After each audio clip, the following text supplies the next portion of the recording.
I was going to spin this as saying I'm investing in emerging economies in Latin America, but no, I'm joining the war on obesity on the side of obesity. Meet Coca-Cola FEMSA. And right away, you might be a little confused. FEMSA, or Fomento Económico Mexicano, FEMSA is a holding company. They do a lot of different things, but one of those things includes the production, distribution, and packaging of Coca-Cola products in most of Latin America. Coca-Cola is a very decentralized company. The model they've adopted, right, is that they go to a local bottler, they license their syrups to make all their drinks, and as well take a royalty fee based on how much syrup that bottler uses. Coke usually stays in charge of marketing within that market so that the bottler can solely concentrate on producing, packaging, and distributing the drinks to that market. And FEMSA was one of these bottlers, and then they realized, wait a minute, we're making so much money, why don't we just buy other bottlers? And FEMSA now controls most of the bottling in the Latin American market. Other companies like Coke Euro-Pacific have also come up. I like Coke FEMSA for a lot of different reasons. First, let's look at the parent company. FEMSA just released earnings and their profits increased by 76% as sales grew 12%. And Coke FEMSA was mentioned to have double-digit sales and revenue growth. We'll get to that in a minute. And FEMSA has also issued a $600 million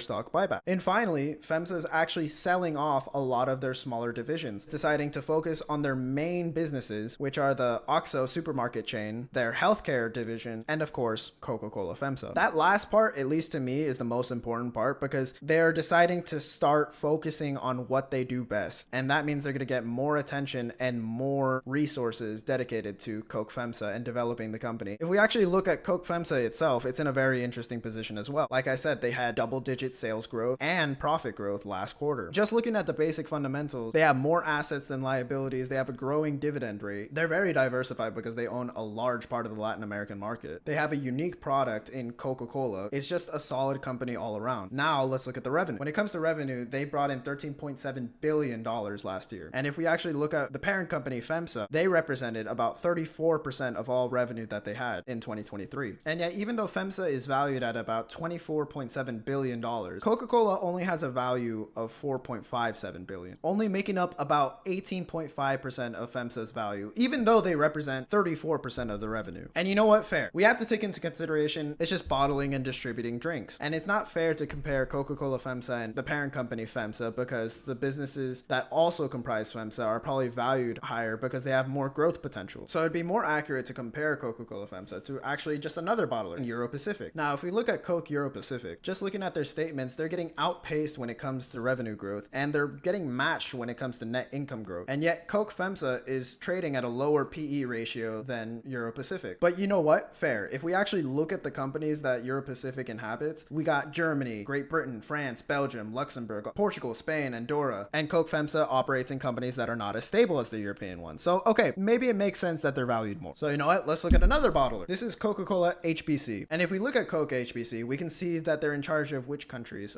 We got, oh my fucking, it's not that I don't like war profiteering. If you just look at the statements, they're not even close. Just consider this stat. Coke FEMSA made more in profits in the last quarter of 2023 than HBC did in the entire second half of 2023. HBC had twice the amount of time and yet couldn't make the same amount of money. And Coke FEMSA did it with less revenue. And yet, guess who's valued higher? Mexico represents about half of Coke FEMSA's business. And you can feel however you want politically about Mexico, but here are the facts. Billions from China, America, in general, foreign investment is flowing into the country. Peso, since 2008, has continuously gained in value compared to the US dollar. Mexico has replaced China as the #1 trading partner with the US. It has a young and large working population. They're urbanizing fast. In my opinion, is going to be probably the greatest emerging market in the world. And in general, Latin America as a whole is trending in the right direction. Coke FEMSA's growth rate is going to be multiplied by the increasing value in their currencies. And what you have is a company that's undervalued compared to the parent company. Undervalued when it comes to its peers, even though it's outperforming them, and is based in the part of the world that's going to develop into a major player for decades to come. And I'm not a professional. This isn't advice. This is just information that I noticed. Do with this information as you wish. That's what it is. It's information. And if I missed something or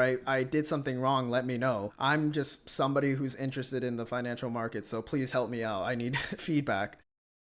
Never take advice from people on the internet.